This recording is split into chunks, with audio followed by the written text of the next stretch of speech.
Hi all, welcome to Blasters arena. Kerala ബ്ലാസ്റ്റേഴ്സിന്റെ ഈ സീസണിലെ ആദ്യത്തെ ഹോം മത്സരത്തിന് മുന്നേ GCDA ഉണ്ടാക്കിയ വിവാദങ്ങൾ അത് നമുക്കെല്ലാവർക്കും അറിയാവുന്ന കാര്യമാണ്.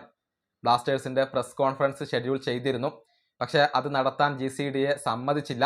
ആ ഒരു പ്രസ് കോൺഫറൻസ് നടക്കേണ്ട മുറി അവർ പൂട്ടിയിടുകയാണ് ചെയ്തിട്ടുള്ളത്. തുടർന്ന് അത് ക്യാൻസൽ ചെയ്തു. അത് വലിയ രൂപത്തിൽ വിവാദമായി. വാടകയുമായി ബന്ധപ്പെട്ട വിഷയങ്ങളായിരുന്നു ഇതിലേക്ക് നയിച്ചിരുന്നത്. അതിന് സമാനമായ ഒന്ന് ഇന്നും സംഭവിച്ചിട്ടുണ്ട്. അതായത് ഇന്ത്യയുടെ ഒരു പ്രസ് കോൺഫറൻസ് ഇന്ന് കൊച്ചിയിലെ കലൂർ സ്റ്റേഡിയത്തിലെ ആ റൂമിൽ വെച്ചുകൊണ്ട് നടക്കേണ്ടതായിരുന്നു. പക്ഷേ അത് നടന്നിട്ടില്ല. അത് ക്യാൻസൽ ചെയ്തിട്ടുണ്ട്. GCDA റൂം പൂട്ടിയിടുകയാണ് ചെയ്തിട്ടുള്ളത്. അതിനുള്ള അനുമതി GCDA നൽകിയില്ല എന്നാണ് ഇപ്പോൾ അറിയാൻ സാധിക്കുന്നത്. ഫെബ്രുവരി 21-ാം തീയതിയായിരുന്നു ബ്ലാസ്റ്റേഴ്സിന്റെ പ്രസ് കോൺഫറൻസ് നിഷേധിച്ചത്.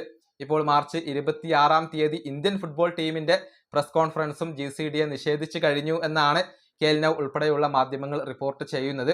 ഇതുമായി ബന്ധപ്പെട്ട ഒരു വീഡിയോ നമ്മൾ നേരത്തെ ചെയ്തിട്ടുണ്ട്. അതായത് GCDA ഇന്ത്യൻ ടീമിനോടും വാടക ചോദിച്ചിരുന്നു.